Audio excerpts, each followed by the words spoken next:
Alhamdulillah, alhamdulillahilladzi khalaqas samawati wal arda wa ja'ala dzulumatil nur. Summa ladzina kafaru bi rabbihim yadilun waladzi khalaqakum min tin summa qada ajalan wa ajalun musamma inda summa antum tantarun wa huwa Allahu bis samawati wa fil ardi ya'lamu sirrakum wa jahrakum wa ja'alakum manasibun. Asyhadu an la ilaha illallah wahdahu la syarika lah innama huwa ilahur wahid. Allahu la ilaha illa huwa rabbul arsyil azim. Allahu la ilaha illa huwa al-hayyul qayyum. Allahu la ilaha illa huwa ar-rahmanur rahim. Rabbis shrah li sadri wa yassir li amri wahlul 'uqdatam min lisani yafqahu qawli waj'alni wazira min ahli. Alhamdulillahirabbil alamin. Puji pujian untuk Allah yang menciptakan samawat dan bumi, dan Allah menjadikan siang dan malam, kemudian orang-orang kafir menentukan hukum kepada Tuhan mereka. Saudaraku muslimin muslimat yang dimuliakan Allah, perlu kita ketahui bersama bahwa semenjak Allah menciptakan manusia itu sudah dibarengi dengan petunjuknya yang merupakan ketentuan hukum yang harus dipatuhi, dilaksanakan dan ditaati. Semua hukum Allah itu disampaikan oleh para nabi dan rasul yang semuanya dipilih oleh Allah. Rasul yang dipilih itu dari kalangan mereka sendiri dan menggunakan bahasa mereka sendiri, bahasa kaumnya. Kenapa demikian? Hal ini dimaksudkan untuk memudahkan komunikasi di antara mereka, karena mereka pada umumnya menggunakan bahasa komunikasi yang sama.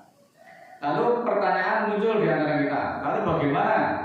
Kita kan tidak pernah ketemu dengan Rasul atau ketemu dengan para nabi. Bagaimana cara kita akan mematuhi atau mentaati dari para rasul-rasul itu?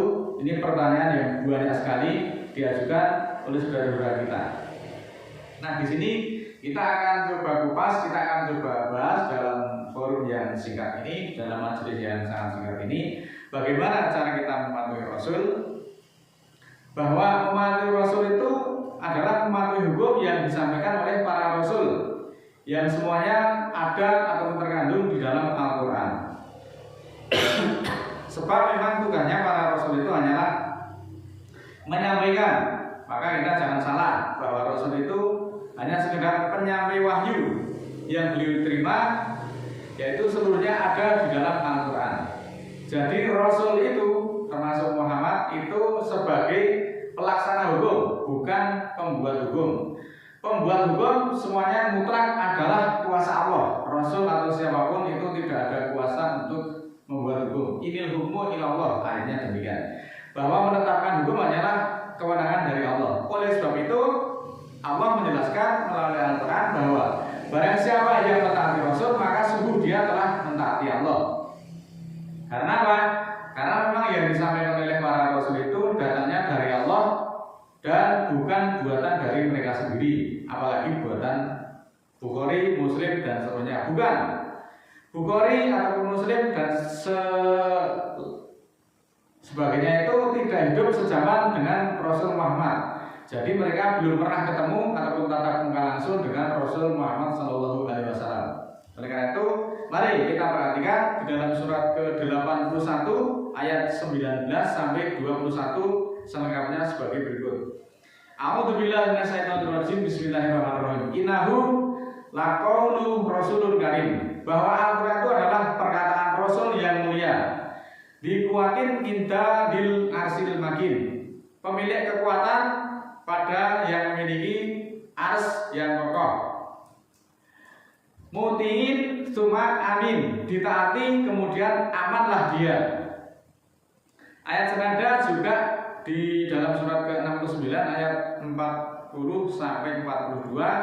Innahu laqaulu rasulun karim. Bahwa Al-Quran itu adalah perkataan Rasul yang mulia. Wa ma huwa biqauli sa'irin qalila ma tu'minun. Dan Al-Quran bukanlah perkataan ahli syair, atau Al-Quran bukanlah untuk disair-sairkan. Sedikit sekali yang kamu imani. Jadi Al-Quran itu adalah petunjuk hudalinas untuk seluruh manusia, bukan untuk disair-sairkan. Tapi sedikit sekali yang iman. Kalau dikatakan Al-Quran itu bukan perkataan penyair, yang iman itu sedikit. Karena kebanyakan mereka mensair-sairkan Al-Quran, melagu-lagukan, menyanyi-nyanyikan Al-Quran itu. dengan alasan ini adalah tradisi Islami, seni Islami dan sebagainya. Tapi itu Allah menegaskan wa ma huwa biqauli sya'irin, dan bukanlah Al-Qur'an itu merupakan perkataan untuk disyair-syairkan. Qalila matuminun, sedikit sekali yang iman, sedikit sekali yang percaya. Kemudian di dalam 69 ayat 42, wala biqauli kahin, dan Al-Qur'an itu bukanlah perkataan untuk perdukunan. Qalila matadakarun, sedikit sekali yang kamu pikirkan. Nah, muslimin muslimat yang dimuliakan Allah, berdasarkan penjelasan Allah melalui ayat-ayat di atas bahwa perkataan Muhammad selaku Rasul itu hanyalah Al-Quran, bukan yang selain Al-Quran. Maka jika kita akan mentaati, jika Al-Quran itu dia taati, maka akan aman. Tetapi manakala dicampur aduk dengan hukum yang dibuat oleh manusia, pastilah di sana akan muncul perbedaan atau perselisihan yang sangat sulit untuk disatukan sampai saat ini. Kenapa demikian? Muncul pertentangan di kalangan umat Islam yang tidak selesai. Karena kalau sepanjang saya mengamati dalam berbagai kondisi, jika orang Islam itu berkumpul, entah itu di dalam muktamar membahas suatu perkara atau menentukan satu Syawal, satu Ramadan dan seterusnya, pastilah yang muncul itu hanya perselisihan, perbedaan pendapat. Bahkan dalam muktamar-muktamar kelompok-kelompok Islam itu sampai terjadi kontak fisik atau pertikaian secara fisik. Kenapa hal ini bisa terjadi? Karena memang mereka telah mencampur aduk antara hukum Allah dengan hukum buatan para fuqaha atau para ahli fikih, yang akhirnya menjadi tidak aman. Karena pertikaian itu akan muncul selama di mana-mana, kapan saja dan dalam berbagai kesempatan. Karena hukum Allah itu dicampur dengan hukum buatan manusia. Maka yang dimaksud dengan mengikuti Nabi dan Rasul itu seharusnya adalah mengikuti ajaran-ajaran yang disampaikan oleh para Nabi atau Rasul yang ada di dalam Al-Quran.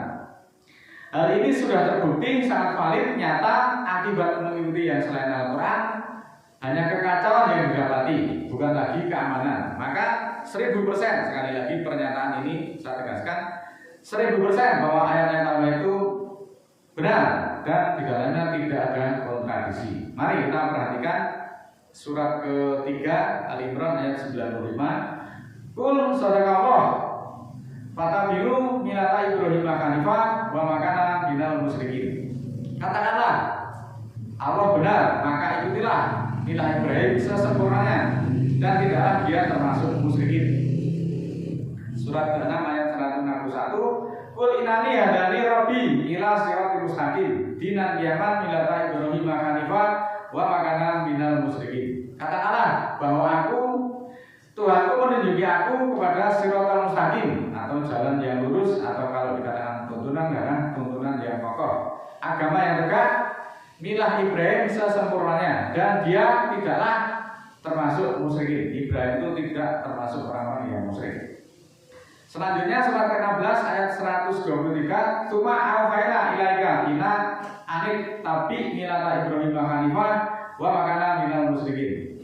Kemudian kami wahyukan kepadamu, kepada Muhammad, agar mengikuti milah Ibrahim sesempurnanya dan tidaklah dia termasuk musyrikin. Banyak sekali menegaskan bahwa Muhammad itu supaya mengikuti milah Ibrahim, tapi umatnya bukan milah Ibrahim yang diikuti, tetapi sesuatu hal atau hukum-hukum yang dibuat oleh para fuqaha, para ahli fikih, dan semuanya kalau dicocokkan itu terjadi kontradiksi dengan ayat-ayat Al-Quran.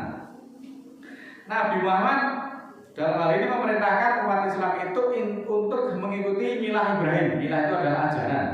Karena ada beberapa alasan yang penting yang berpusat pada inti ajaran tauhid dan kesucian akidah. Ajaran Nabi Ibrahim itu dianggap sebagai fondasi murni dari monoteisme, yaitu menyembah hanya kepada satu Tuhan tanpa mensekutukan, tanpa menserikatkan dengan sesuatu pun. Islam juga mengakui bahwa Ibrahim sebagai salah satu nabi yang penting, atau disebut bapak para nabi atau Abul Anbiya. Ajaran Nabi Ibrahim menjadi jembatan antara risalah para nabi sebelumnya dan risalah Nabi Muhammad. Maka perintah ini menunjukkan bahwa ajaran Islam itu bukanlah ajaran agama agama yang baru, melainkan membenarkan, sekali lagi membenarkan dari ajaran-ajaran para nabi-nabi sebelumnya. Membenarkan itu bukan berarti agar ajaran sebelumnya salah, tapi mengaku kebenaran ajaran-ajaran yang dibawa oleh para rasul, para nabi sebelum Nabi Muhammad. Nabi Ibrahim juga dihormati oleh umat Yahudi, umat Kristen, dan umat Islam sebagai bapak dari para leluhur. Dengan menjadikan Ibrahim sebagai teladan atau suatu hasanah, maka Nabi Muhammad berharap dapat menemukan landasan yang bersama untuk dialog dengan kelompok-kelompok lain yang memiliki akar sejarah yang sama. Kehidupan Nabi Ibrahim penuh dengan ujian, keimanan, dan juga pengorbanan. Seperti Ibrahim bersedia untuk mengorbankan putranya atas perintah Allah. Nah, perintah ini mendorong umat Islam untuk mencontoh keikhlasan dan ketaatan total dari Ibrahim kepada Allah Ta'ala.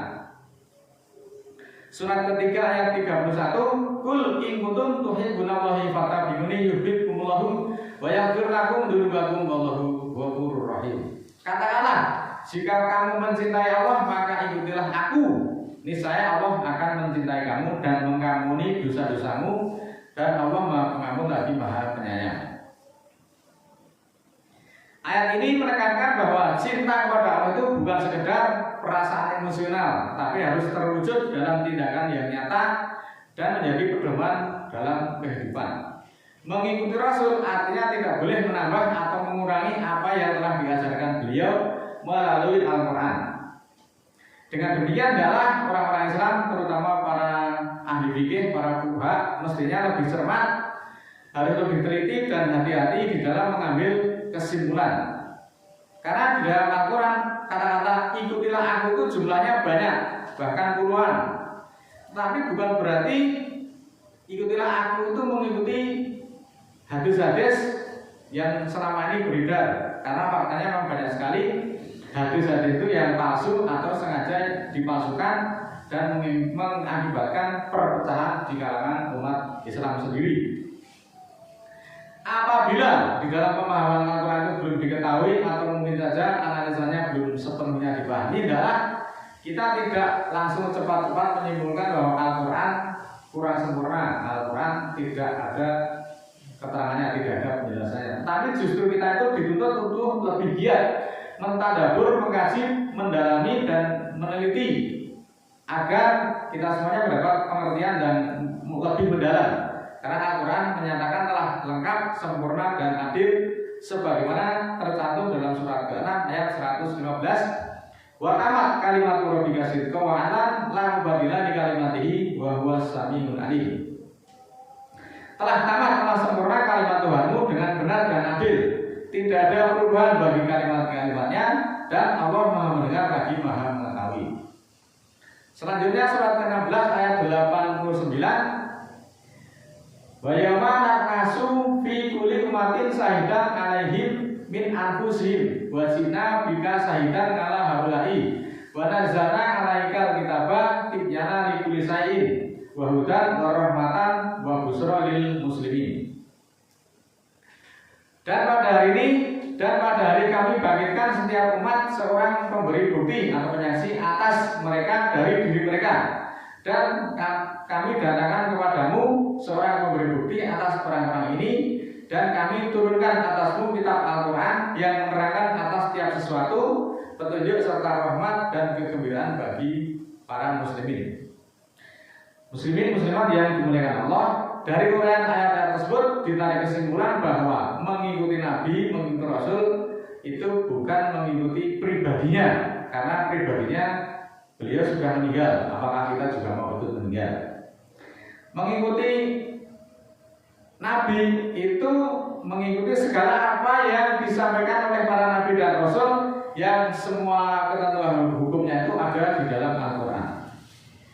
Al-Quran ini dulunya adalah wahyu yang diterima oleh para Nabi dan Rasul, kemudian disampaikan kepada umatnya untuk ditaati, dipatuhi, serta dilaksanakan secara berkelanjutan. Tetapi sangat disayangkan bahwa saat ini memang terjadi penyimpangan yang sangat jauh, karena saat ini Al-Quran itu dikesampingkan. Justru yang diikuti, yang dibesar-besarkan itu adalah hukum yang selain Al-Quran, hukum yang buatan manusia. Ini adalah fakta yang tidak terbantahkan lagi. Keadaannya menjadi Islam itu terpecah-pecah begitu rikih, maka ketika terjadi perselisihan gampang sekali kemudian tersulut emosinya. Mudah-mudahan kalau kita mengikuti Nabi secara benar, yaitu mengikuti perintah-perintahnya, tidak mengurangi dan tidak menambah sesuai ayat dan munkar, kita semuanya dijamin keamanannya. A'udzubillahi minasyaitonirrajim. Bismillahirrahmanirrahim. Allahumma ighfirli walil mu'minina wal mu'minat al-ahya'i minhum wal amwat innaka sami'un qaribun mujibud da'wat innaka 'ala kulli syai'in qadir. Rabbana la tu'akhirna in nasina aw akhtana. Rabbana wa la tahmil 'alaina isran kama hamaltahu 'alal ladzina min qablina. Rabbana wa la tuhamilna ma la taqata lana bihi wa'fu 'anna waghfir lana warhamna anta maulana fansurna 'alal qaumil kafirin. Rabbana ighfir lana dzunubana wa kafir 'anna sayyi'atina wa tawaffana ma'al abrar. Rabbana la tuzigh qulubana ba'da idh hadaitana wa hab lana min ladunka rahmah innaka antal wahhab. Rabbana ighfir lana wa li ikhwanina alladziina sabaquna bil iman wa la taj'al fi qulubina ghillan lil ladziina amanu rabbana innaka ra'ufur rahim. Rabbi auzi'ni an ashkura ni'mataka allati an'amta 'alayya wa 'ala walidayya wa a'mala sholihan tardahu wa aslih li fi dzurriyyati inni tubtu ilaika wa inni minal muslimin. Subhana rabbika rabbil izzati amma yasifun wa salamun alal mursalin walhamdulillahi rabbil alamin. Wassalamualaikum warahmatullahi wabarakatuh.